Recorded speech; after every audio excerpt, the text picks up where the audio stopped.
Welcome to Haunt Weekly.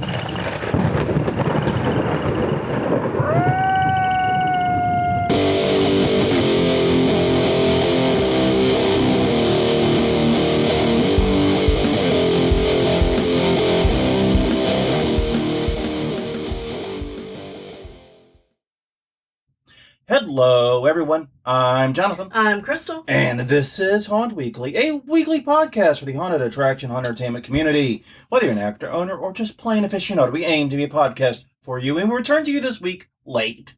First off, thank you very much for your patience with us. We just simply ran out of time Monday. There was a lot going on. We both have like day jobs and shit, and this unfortunately has to take a back seat. And plus, I was feeling a little bit ill, and I don't think I could have sat here comfortably for an hour, we'll just say. Yeah. We'll leave it at that. No further details are necessary, but I'm feeling much better now. Well, much might be an exaggeration, but better. And so, yes, indeed, we are back this week to talk once again about the buzz marketing word of the decade, probably, artificial intelligence. And specifically, we're going to look back, because we did this on episodes 386 and 387.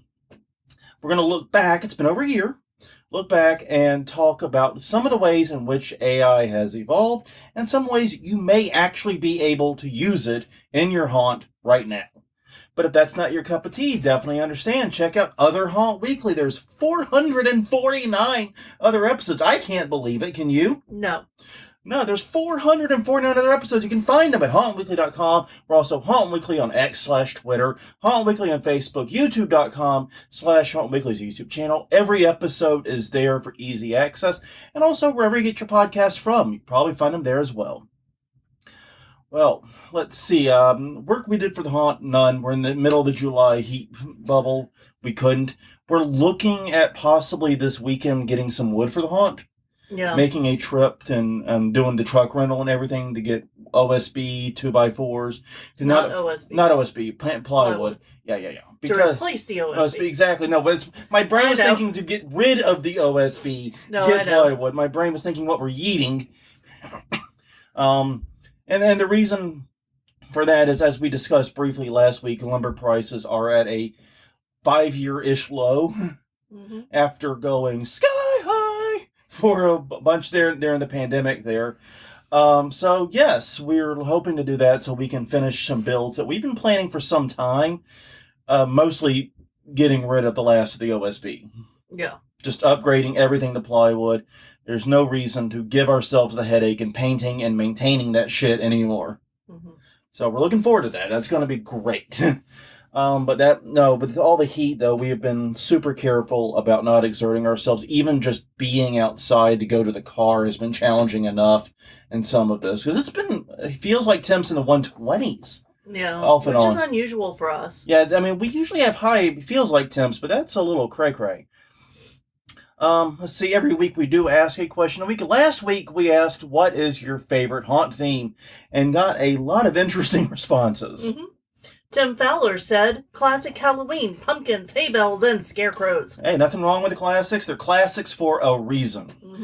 Chris Gay, gothic horror. This was echoed by Mika Arnold, who loves a good Victoria mansion. I'm just lumping those two together because they go together in my head. So, yeah, you two need to work together and make something. Shalisa Muehlberger said, anything with old world monsters? Yep. Don Garlic said, pun intended, I might add, I'm a sucker for vampires. Sam Farrell said, anything that brings story elements through the haunt and is immersive. Even included the Leonardo DiCaprio gif pointing at the screen going, I remember that from the Q line. And I agree with that. And Carter Kerr gave us a list. So we'll go through them. 5 is the abandoned slaughterhouse. Okay, I can see that being a good theme. I don't know how, it seems more like a room than a theme, but I think you can make it a theme. For a realistic swamp or bayou, you say that because you don't live here. I'm guessing. I don't know where you live, actually. No, we don't. We don't have no idea where you live. But number 3 was 80s or 50s era styling.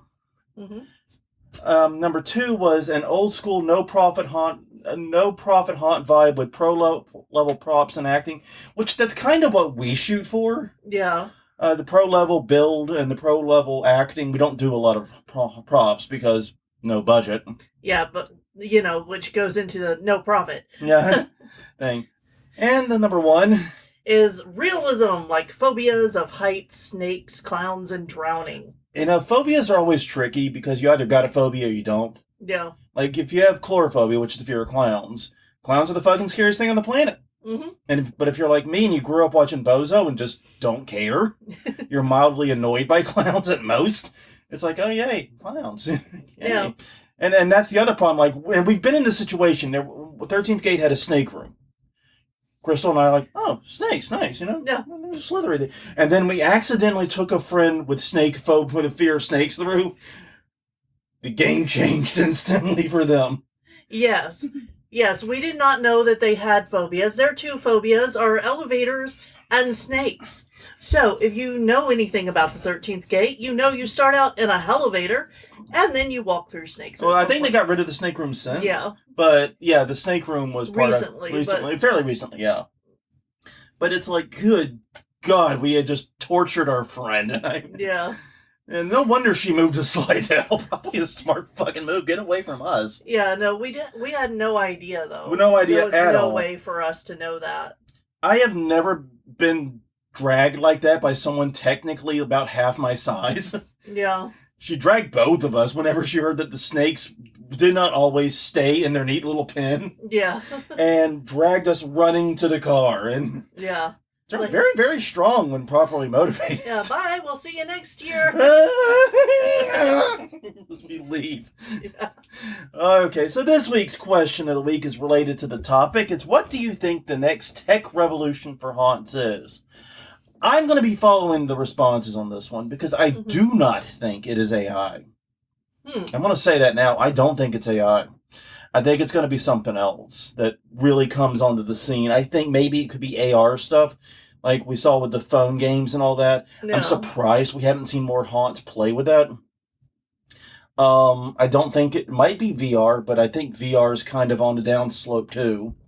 Well, I don't know.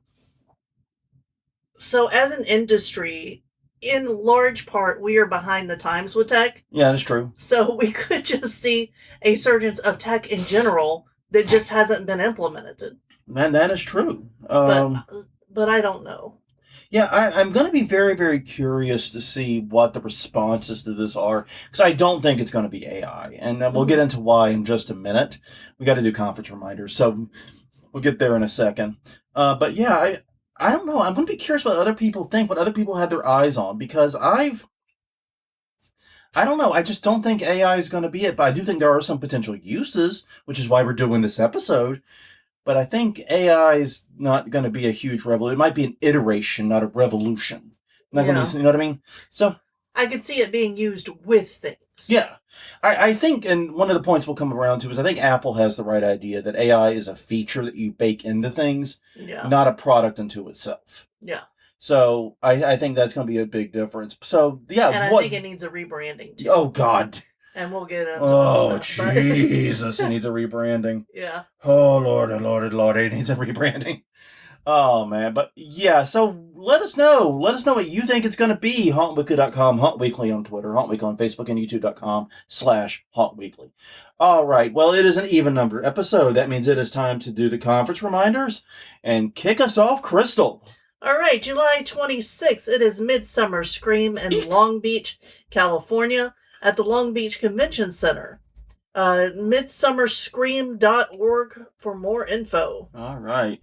After that, Hauntmare Expo is August 17th to the 18th in Fresno, California, at the Fresno Fairgrounds, featuring 5 indoor haunted houses, 3 escape rooms, and a rage room. Various special guests and horror panels. You can learn more at hauntmareexpo.com. September 14th, it's Creep It Real Nostalgic in Santa Ana, California, at the Heritage Museum of OC. Over 100 vendors at the show, and creepitreal.com for more info. And finally, after haunt season concludes, November 8th and 9th, is the legendary haunt tour in Cincinnati, Ohio. But at the West End Cincinnati, though, it's more the departure hotel than like the actual location of stuff, because it is a tour of the Factory of Terror, the Dense Schoolhouse, the USS Nightmare, and Haunted Laboratory. LegendaryHauntTour.com with 2 T's for more information. And the Creep It Real address, I got a little bit wrong. It is creepitrealoc.com. Yeah. creepitrealoc.com. They also have a show coming up in November as well, just after our little Spectrum escape. So yeah, they also have a festive event where they do festive haunting stuff. So it could be cool. Yeah. All right. So here's the thing. I've been doing a lot of thinking and a lot of research on AI as part of my day job. To repeat to those who don't know, I work as a copyright and plagiarism expert/consultant, testify in trials, do writing for various services, write reports, do white papers, that type of thing. And AI, obviously in my field, is a major topic of importance. And like a lot of episodes of Haunt Weekly, something we encounter in our day job, we go, hey, we could flip that around and talk about it with context of the haunt industry. So that's exactly how this topic came about.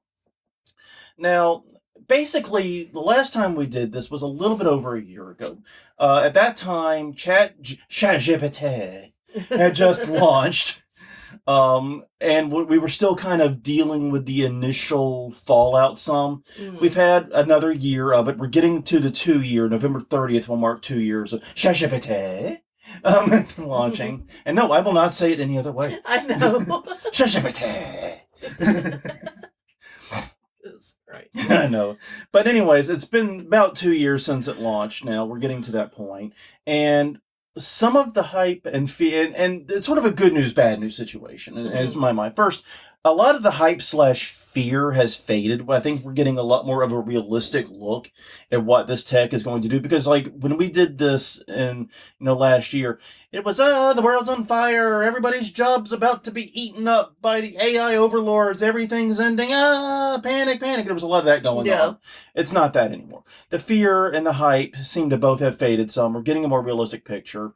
And we're kind of starting to finally figure out realistic uses for this type of tech, because it is an interesting technology, but it's not like going to replace writers and videographers and all that just out of the box yet. We've got a long way to go before we get to that point. And I would remind people of the 90-90 rule when talking about AI. It's a pithy tech rule, quote unquote rule. It's a comedy rule, which says the first 90% of code takes 90% of your time, and the last 10% takes the other 90%. The idea being that when you think you're 10% the way to something, you actually have the longest road to hoe. You've got a lot more to go. That's the hardest bit. And I think we're kind of at that 90%. We're at a point like where automatic translation has been for decades, where it's pretty impressive and can be useful for a few common things, but you don't see it at the UN. Books are still translated by humans and so forth. And which brings us to the bad news is that all of the actual improvements of AI are more iterative than revolutionary. I mean, if you look at like what Apple did with Apple Intelligence, and I hate to sound like an Apple fanboy, I do use Apple products, but I really did appreciate how Apple tried to make it a feature to slightly improve products rather than the revolutionary new thing that's going to replace human being in 5 years. It's going to be smarter than God. It's going to... Yeah. All that shit got out of hand fast. It did. And, so anytime something like this comes along that is capable of making artistic endeavors, Yeah. I think back to when cameras came out, and how portrait artists responded, and then how when film went away because digital cameras came out. I was a long time holder of the film camera. Oh yeah. Way past. To put that in some degree of context, we purchased a darkroom door that did not fit in our fucking house, I might add, and ended up being completely wasted. We bought that in 2007. 2006. No, 2006. Yeah, that's right. We were in the other house. But yeah, we were in the other house. We were about to move here. Yeah. Yeah, right. It was 2006. But 2006, digital cameras were already well Oh yeah, superior, well established. I know. and well past film in most areas of capability. But anyways, go ahead. Yeah, but there was a lot of fear when they first came out that the traditional photographers, or film photographers rather, wouldn't have a job anymore because everybody would be able to point and click. And now everybody can point and click with your phone, but there are still jobs for photographers. Yeah, believe me, there's still wedding photographers out there. There's still journalist photographers out there. Event photographers, hunt photographers. Yeah, basically. Low light specialty. Yeah, I mean, yeah, you don't need to go to a professional for every little photo you want to take. Yeah, but the reaction to it reminded me of the reaction that a lot of people had to. And one of the things has been, one of the fine points I think has been, is that every revolution you just described ended up being more iterative to photography than a complete sea change. Yeah. Because, yeah, digital got rid of film, but look at what it did to the actual photography industry. Mm-hmm. It was iterative. It changed it. Yeah. No doubt. But it didn't completely wipe out what was there and replace it with something totally new. Right, and there are still people who do portraits too. Yeah. So it didn't really take that away either. No, you could. I can guarantee you, if you were in a decent sized population center, you will find a portrait photographer that will not even a portrait photographer, a portrait painter. Oh yeah, and a portrait, definitely. Yeah, absolutely. I'm going back before, the first. Going old school, Henry VIII, man. Yeah. Divorced, beheaded, and died. We've had a portrait given to us of the three of us. Yeah. Yeah. It is a thing. You were absolutely correct. Sorry, I was thinking just portrait photography. But no, painting still is a thing too. Visual painting art is still a thing too. Didn't go away. Portrait. No, it's been iterative. The changes have been iterative, not landscapes. And anytime, and that's the thing I've learned on the internet, because I've been around with the internet since the early to mid 90s, is every time someone says to you, this is going to completely revolutionize and change the internet forever, and everything you knew was wrong, the sky is falling. Every time they say that, they're fucking wrong. Yeah. They're wrong. I mean, I can just start rambling the list off. Let's see, e-commerce, the way it was initially in the early 2000s, Bitcoin, NFTs, Jesus Christ, the NFT hounds, and AI. Anyways, so yeah, it's going to be iterative. There are still copyright issues with AI. Granted, right now, if you use AI in a reasonably sane way, those are issues more for the AI companies, not you. That's more for OpenAI and Google and Microsoft to deal with, not you. The costs are likely to skyrocket in the near future. And the reason is AI systems are not profitable. I read somewhere that if you pay $10 per month to Microsoft to use their GitHub AI coding tool, they're still losing $20 a month on you. Yeah. Which is just batshit insane. That is not practical long term. And it's finally not fully clear what is and is not AI, because AI is a made-up marketing term. It has nothing to do with the term AI as we have learned it. Because I grew up, Isaac Asimov and, science and Frank Herbert and all that stuff, where the sci-fi concept of AI, this ain't it. No. This ain't GLaDOS from Portal, which interestingly, we will be mentioning again coming up later. So yeah, it's not that. It's generative AI, and it's generative AI with very significant limits. And what is and is not AI is kind of a fuzzy thing right now. I don't consider my grammar checker AI, even if some of it is helped with a large language model. It just isn't, because I've had grammar checkers before. It's an iteration of the grammar checker, not a revolution. So anyways, some rules when using AI that we've come up with. First is, with a couple of exceptions we'll get into, nothing customer facing. I don't think you should be using AI to generate your ads, your websites, your marketing, your promotion, your haunt. Especially the visuals. Yeah, especially the visuals. And basically, if you need a reason why, just think back to that Willy Wonka experience that I know we all already forgot. But remember that was hyped up with AI art. Well, and more recently, there was a haunt opening up in the New Jersey area, I think, that was promoting with, this is not an actual photo of the entrance to our haunt, and had an AI entrance. Yeah. An AI generated entrance. And there was a lot of discussion about that too. No, don't do that either, because Just go back and remember the Willy Wonka experience and how disappointed and sad everyone was. Mm-hmm. Just remember that. Obviously, don't use it to infringe copyright. I mean, yeah, I'm sure you can use some AI system to generate me a Freddy Krueger ad for my haunt or whatever. Don't do that. No. At that point, when you do something that stupid, the AI copyright problem becomes a you copyright problem very quickly. Mm-hmm. So don't do that. And finally, do be transparent. In all the areas we're going to be talking about, be transparent.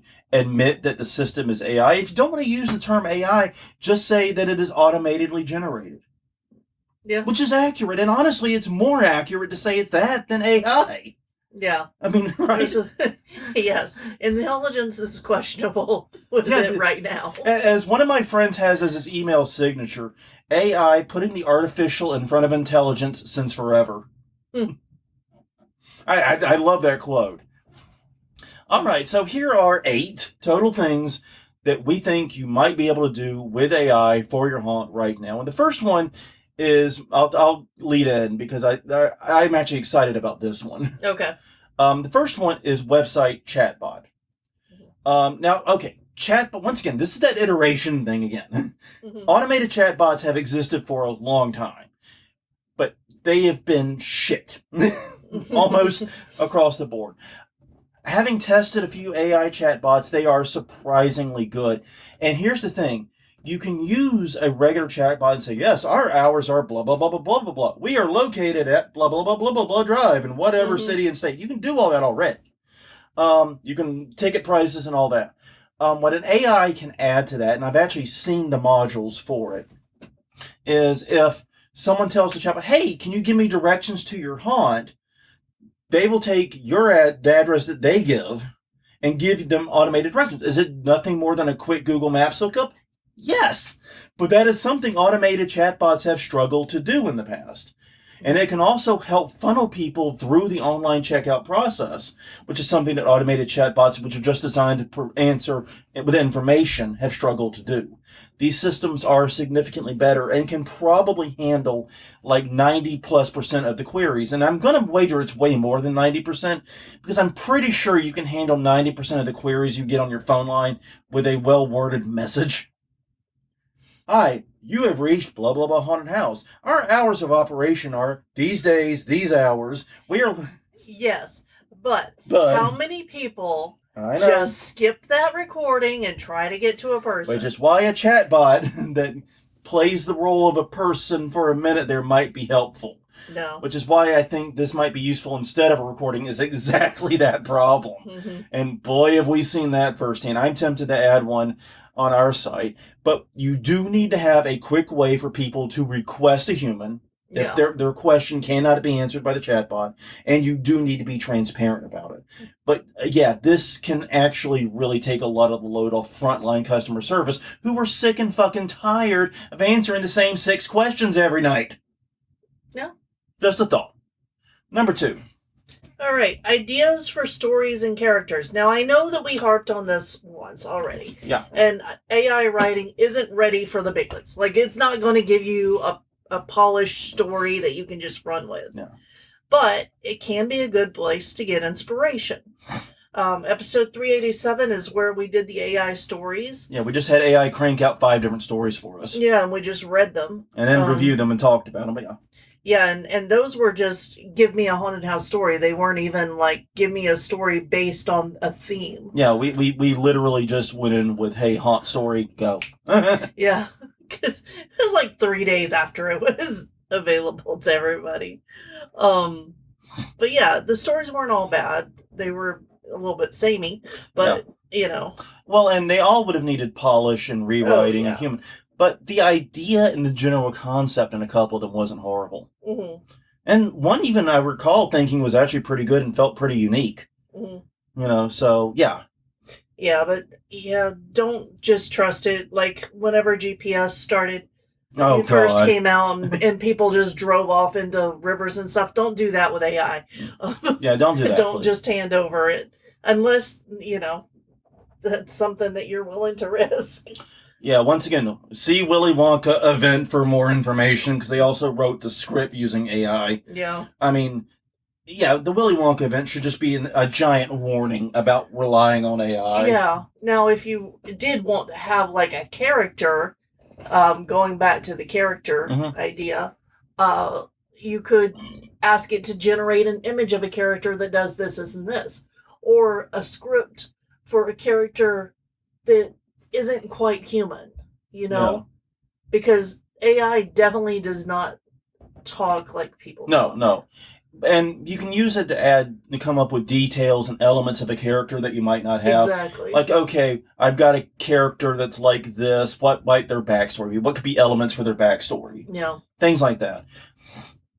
It's basically a brainstorming partner, Mm-hmm. is what I'm trying to say. You can use it and have a quote unquote conversation with it and bounce ideas around with it and then turn those ideas into the character, because the character ultimately has to be yours. The theme, the story, all that ultimately has to be yours. But sometimes getting a second opinion, even a not human one, can be helpful in expanding it. Yeah.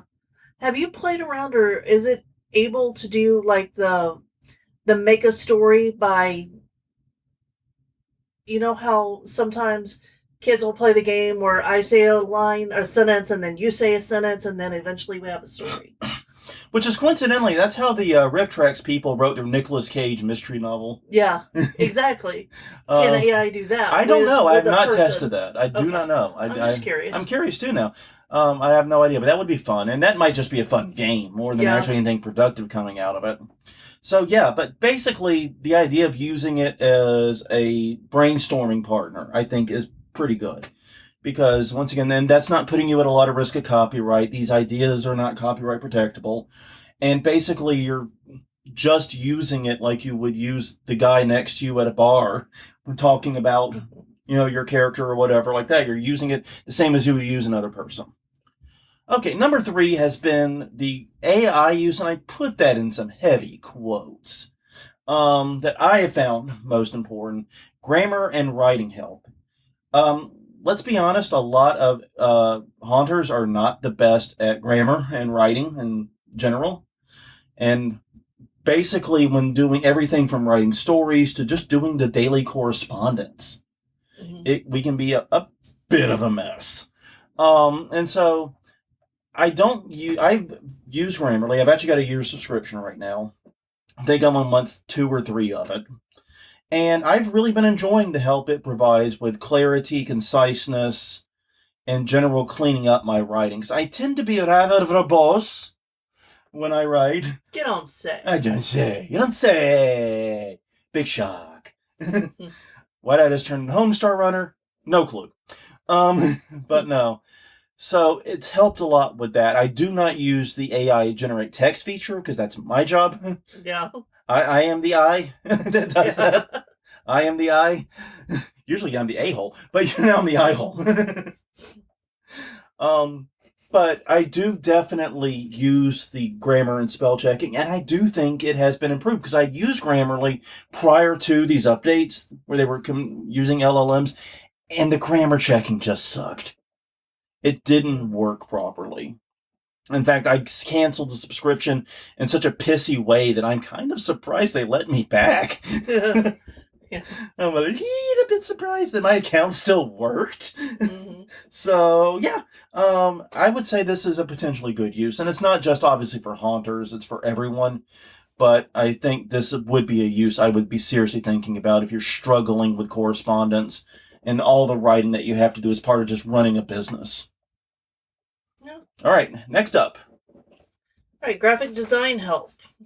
Like we said earlier, avoid AI generated images because people are going to be looking for the things from your marketing in your haunt. Don't know how many times I have to say that. And to be clear, we say avoid AI generated images, but I would also say in this situation, avoid stock photos. Yeah. Just the same, for the same reasons. Well, yeah. Yeah, but no, I'm just proving that this isn't us beating up on AI here. No. And we're trying to find some uses for it, god damn it. But yeah, I would say the same about stock photos. If you need to touch up your photos, if there's something in the background you don't want there, if there's, the lighting flickered or something like that, there's a lot of tools in Canva, Photoshop, and other photo editors They can help remove backgrounds, animate, erase, and move objects. I have not played around with their AI suggested, like you type in a suggestion for an image and they put out a picture. Yeah, Canva does, like, you type in, I need a graphic design for a flyer that's blah blah blah blah blah blah blah that features da da da da da, and it tries to generate it for you. Yeah. I have not played around with that much either. I haven't had need to, but that is a thing that they do. No. And it may be a source for inspiration. Once again, inspiration, I would not take anything generated at face value. The main thing is all of this stuff we just described, or you just described rather, Canva's had for some time. Yeah. But now they're slightly improved. Like, they've had a background remover tool for as long as I've used Canva, and that's been a long time now. Yeah, and Photoshop's had it even longer. Yeah. I don't know what the difference between the background remover and the AI background remover is. They seem to work about the same amount to me, but whatever, it's the marketing. I think it automates it a little bit more because I have used it. I've used the remove background tool, and it is much easier just to push the remove background button than it is to sit there and try to get all the pixels. Well, yeah, I mean, obviously it's easier than doing it by hand, but they've had an automated background remover for a while. Yeah. I just don't know how the AI version enhances it. But, they say they do have definitely some features, like the AI resizing. Like, Canva has always had a resize feature. I can tell you how the AI resizer is better than the old resizer, because the old resizer would put things in the correct place and kind of the correct size, but it would look like dog shit. And so, yeah, it might save you a few steps in doing the resize, but you really weren't saving that much time. Now you'll save more significant time. I think the way it's been integrated into these graphic design workflows takes a lot of the grunt work off. Like you talked about having to go and select the outline and do the mask for the background. Oh, Jesus. Some of us old fuckers, raise hands, remember doing that and remember contemplating self-harm because it was terrible. Yeah, and occasionally in my new job, I still have to do that. Yeah. Because the background is so complex or part of something else that it can't be removed. Yeah, it's not perfect either. Yeah, that's a definite point. But if you've got like a photo of a character from your haunt with a background that isn't appropriate or is not relevant anymore, it's easier than ever to pull that out. Or if like you had a photo of your character in your gore room, but now you want to put it on a Facebook ad. Yeah. Facebook doesn't allow gore, so pull the character out and change the background. Or you got rid of the gore room. It's not part of the haunt anymore. Now it's got to be in the gothic scene, church scene or whatever, right? Yeah, exactly. It's much, much easier to do that, and it allows you to reuse photos that you've already taken, but might otherwise had to completely redo. Yeah. And as someone who recently had to put on his full haunt costume for a video shoot, that's a big ask. Yeah. Also, I could see it. I don't know if it is used, but I could see it being used for the automation of sizing of images and balancing. Yeah. Oh, yeah. That's used for that too. Basically, there's a lot of grunt work in graphic design has been taken out. Yeah. But trust me, generated AI graphic has not replaced graphic designers at all. No. I don't think we're in any real danger there anytime soon either. Because I think Canva and Adobe probably have the best systems right now. I think... Go ahead. No, sorry. And those have a long way to go.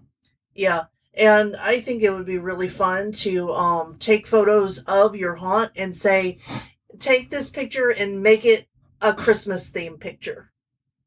And see what it does with your haunt picture. Yeah. To make it a Christmas and see if it's doable. And that brings us to number 5, actually, which is memes and jokes. Basically, the idea of... Because here's one of the few uses of AI that has genuinely brought me joy over the past few years, is seeing people punch wackadoodle bullshit. like I'm still haunted by Cheese at Christ. Someone punched in Jesus Christ and made Christ out of cheese. It was objectively hilarious. I'm sorry. No intent to offend, but it was funny. So ideas like that, you can do that as a way to get social media engagement. Now, obviously, be transparent, but if you do this right, everyone's going to know it was AI without really having to think about it too much. Have you ever wanted to see your haunt character being smothered with 100 kittens? Yeah. Ever wanted to see your haunt character in Christmas garb like she just mentioned? There's an idea. And just say, hey, we asked an AI to put blah, blah, blah, working at a donut shop or something. And here's what it did. Yeah. You can, and these are things that you maybe in some cases could take a photo of, but it'd be really difficult. It's kind of just, and the whole fun of it is to see how AI both quote unquote gets it right and blatantly fucks it up too. Yeah. That's the whole fun of it. And those get really good engagement on social media. So yeah, do mashups. Be mindful of copyright. Once again, use your characters, your haunt, your stuff. Don't use Freddy Krueger. Don't use the other people's haunts and other people's IP. But man, you can have a lot of fun with this. Mm-hmm. And like I said, you could even do like a fun thing might be, let's say you have a swamp scene and the, might be a totally different scene, like a clown room or something like that. We asked AI to create us a mashup of the church and the Gothic church scene in the clown room and do something like that. And you even give AI the photos to help make the mashup better and see what it comes up with. And it'd be obnoxious as fuck, but it'd be hilarious. Yeah. And if you have one of those, if you do one of the ones with your character, where they're in a different place, have a reaction video. Oh, yeah. Make a reaction video to you watching what your character is doing as you're in costume, obviously. Yeah. Or you could just like create a bunch of images and say, okay, here's you smothered by kittens. I don't know why I'm smothered by kittens right I don't know. Just either. It sounds really funny. I'm thinking that the character is going on a walk or like a journey around the world and different places. But if it's smothered by kittens... Oh, man. Your character's in front of the Eiffel Tower dressed like a Frenchman. Suddenly, you're the hammer or whatever your character has is replaced by a baguette. Yeah. That could be funny. It could be. That could get some really good engagement. And so, yeah, I see a lot of potential here. Once again, being transparent. Once again, doing it in fun and doing it purely for like engagement and laughs rather than direct promotion. Yeah. And I'm sorry, but I'm going to make you take this one because you put it in here. Okay. That's fine. And this was an idea I had. And I should have, if I had known we were going to be late, I would have reached out to Japes and used that time, but we didn't make the decision to not post until too late. But I think AI could be a useful tool in actor training. Because one of the big problems a lot of actors have is, okay, you say, do this in a room. Well, okay, they do that. Customer responds. Actor may need to respond again. And customers, I don't know if you've noticed this, they don't tend to act as predictably as we think they will. No, not at all. I mean, we literally one time put a line down for the path so people would know definitively which way to go. And even though we also had decent haunt design and they didn't need the line, people still ran into the wrong fucking walls all the time. So yeah. I don't know what more I can do to help you people. Because, I mean, if birds can fly in a perfect formation in the sky and you can't follow a glow-in-the-dark line on the ground, we're screwed as a species. Yeah. Yeah, but I think that whenever we were discussing this yesterday, we mentioned that it would be like getting improv suggestions. Yeah, exactly. Basically, type in what the actor says in the scenario, and the AI responds, and the AI is going to come up with responses you can't think of because you're not an idiot AI. And the result of that is now the actors have some challenge, to respond to. They're not responding to the same old thing. Exactly. And that this can be useful for mixing up the improv, for mixing up kind of the back and forth you're training. I could see that being quite useful in that category. Once again, nothing customer facing here, but a way to keep your actors on their toes. Because AI, if nothing, is unpredictable. Yeah. Ain't that the truth? All right. You can go ahead and take number 7. All right, number 7. As a theme, and we're probably too soon to really do this. I think some of the fear is too strong, basically, yeah. Yeah. But if you wanted to theme your haunt around it, you could. There's not a lot of sci-fi haunts out there. No. And I think a lot of that is just the sheer difficulty of doing it, and also the Well, fact that it's not a believable thing. It takes some of the believability out of it. exactly. But I do think sci-fi haunts could be a cool thing. Yeah. And I really think an AI one, where an AI goes mad in an environment. And I deliberately mentioned in the notes GLaDOS from Portal, is what I was thinking. Mm-hmm. Now you have the freedom to generate all the AI audio, text, and lines that you can want because it's an AI theme. Yeah, I wonder if eventually we could do something like have someone say their name as they're going into the haunt, and then have the AI generate it throughout the haunt in saying different things. Like, Yeah. Yeah, I mean, you probably could. yeah. There's a lot of cool stuff you can do here, and I think an AI theme for a haunt, once again, probably not yet. Give it a few more years, let some of the hype die away. Because right now, if you say it's an AI generated haunt, people are going to think it's a Willy Wonka experience. Exactly. They're not going to think that your theme is about AI and how bad it is. Yeah, or an evil AI that's doing bad things or whatever. Yeah, they're going to get the wrong idea. Yeah. And once again, it goes with your theme is meant to be an escape. And right now, AI is one of the things a lot of people are trying to escape from. Mm-hmm. I mean, Jesus Christ, I'm trying to escape from it in all my Google searches and Facebook and Instagram queries, and I'm failing. Yeah, no kidding. Quit trying to cram AI and shit that don't need it. Jesus Christ. But yeah, I do think as a theme it could be a lot of fun, and this would be a great excuse to play around with AI to generate audio, video, lines, and so forth. Yeah. And finally, this was your suggestion. Yeah. No, you take it. You take the last two. That's fine. All right. I doubled up. You double up now. AI to generate code to control your Raspberry Pis and your prop panels, because I think that it would be useful, and there's time to test it to make sure that it's correct, or at least get you on the right track. And I actually saw our friend Chris Matthew playing around with this on LinkedIn, that he's actually already making AI do Raspberry Pis do things using AI.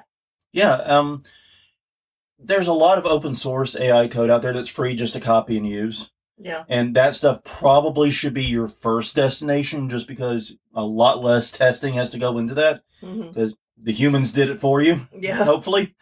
But if you're trying to do something that's different, that there isn't off-the-shelf code ready for, and you're either not much of a coder or you want to do it in a hurry, this might be... And the only reason I think it might work here is because Raspberry Pi code tends to be fairly simple. Mm-hmm.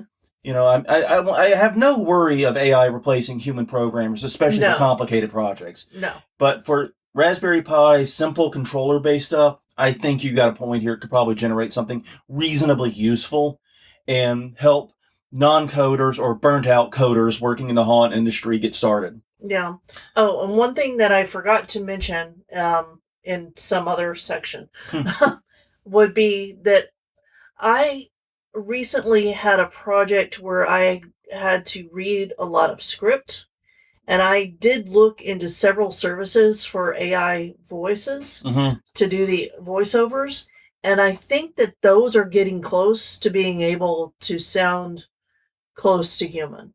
It still doesn't have the breaths or the ums or that kind of thing, but it sounded not bad. Okay. Not as bad I as haven't the spent much original. time in that space, so I can't really offer any comment. Yeah, but I could see that being used eventually in some kind of advertising way. Or in a haunt as extra voices to distract. Okay, I think I know where I want it, though. Mm-hmm. I want it to read the rules banner as people are coming up in the queue line. Yeah, that would work too. I think that could have some implications for the haunt industry as well. Yeah, good point. All right. Well, on that note, everyone, that's about all we have this week. That's our 45 or so minutes. Hope you enjoyed it. Hope you found it interesting. Maybe an idea came to you that you can use AI for. I'll be very curious to find out. Well, anyways, thank you once again for spending the time. Please do check out all the places we exist. Once again, hauntweekly.com, Haunt Weekly on Twitter, Haunt Weekly on Facebook, youtube.com/hauntweekly, and wherever you get your podcasts from. Until next time, I'm Jonathan. I'm Crystal. And we will see you all next week assuming the fact we have not been replaced by AI clones of ourselves at that time. Thank you all. See you then.